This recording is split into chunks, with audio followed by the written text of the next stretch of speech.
નમસ્કાર મિત્રો, વેધર ઇન્ફોર્મેશનમાં આપનું સ્વાગત છે અને હું છું પરેશ। ખાસ કરીને આજના વિડીયો આપણે માર્ચ મહિનાના માવઠા વિશેની અગત્યની માહિતી આપવાની છે। સૌપ્રથમ તો આપને જણાવી દઉં કે આ માર્ચ મહિનાનું બીજું અઠવાડિયું ચાલી રહ્યું છે અને બીજા અઠવાડિયાની અંદર તાપમાન છે એ નોર્મલ કરતાં 3 ડિગ્રી ઊંચું ચાલી રહ્યું છે, એટલે કે અત્યારે એક પ્રકારે હીટનો માહોલ છે। રાજ્યના અનેક વિસ્તારની અંદર તાપમાન છે એ 38 ડિગ્રી પ્લસ ચાલી રહ્યું છે અને આઇસોલેટેડ વિસ્તારની અંદર 41 ડિગ્રી સુધી તાપમાન નોંધાઈ રહ્યું છે।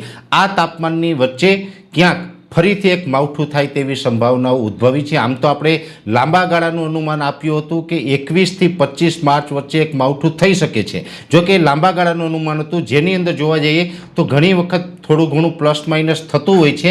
એટલે અત્યારે જે આ હીટવેવ છે, ગરમીનો માહોલ છે, ને આ ગરમીને કારણે ક્યાંય ને ક્યાંય જે અસ્થિરતા હતી એની જે ગતિ છે એ વધી રહી છે, ને વહેલી ગતિ છે એને કારણે જે આ માવઠું હતું 21 થી 25 વચ્ચે થવાનું હતું એની જગ્યાએ 19 તારીખથી જ માવઠાની શરૂઆત થાય તેવી સંભાવનાઓ છે।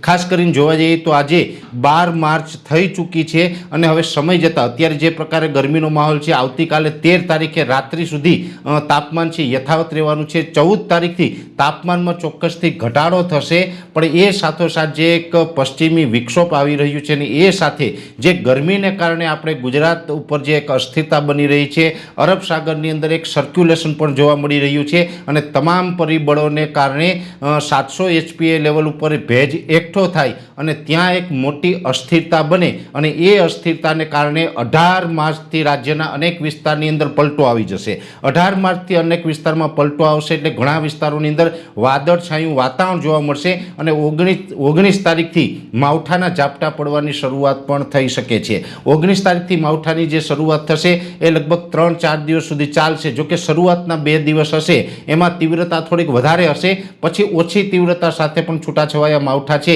એ 2-4 દિવસ સુધી ચાલુ રહેવાના છે। ખાસ કરીને 19 અને 20 તારીખની વાત કરવા જઈએ તો જે માવઠાના ઝાપટા પડવાના છે, આમ તો છૂટાછવાયા પડવાના છે એટલે એક્ઝેક્ટ લોકેશન આપણે ન કહી શકીએ, પણ એટલું ચોક્કસથી છે કે સૌરાષ્ટ્ર હોય, કચ્છ હોય, મધ્ય ગુજરાત હોય કે દક્ષિણ ગુજરાત હોય, ગુજરાતના મોટા ભાગના વિસ્તારોની અંદર આ ઝાપટા છે એ નોંધાશે અને અમુક જગ્યાએ સામાન્ય ઝાપટા હશે તો અમુક જગ્યાએ સામાન્ય કરતાં વધારે ઝાપટા પડે તેવી શક્યતાઓ છે। એટલે ખાસ કરીને જે આપણું એક લાંબા ગાળાનું અનુમાન હતું કે માર્ચ મહિનામાં એક માવઠું સંભવ છે, 21 માર્ચથી જે આપણે શક્યતા દેખાતી હતી એ લગભગ 48 કલાક એ અસ્થિરતા વહેલી પહોંચી જશે અને એ માવઠાની શરૂઆત છે એ પણ 19 તારીખથી થઈ જશે।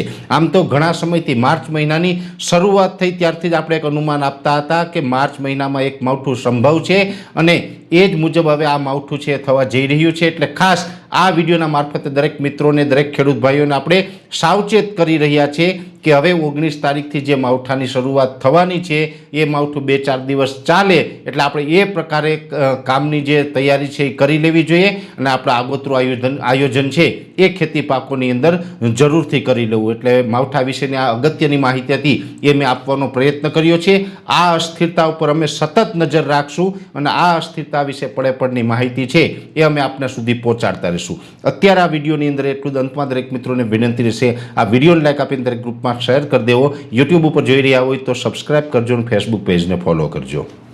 નમસ્કાર।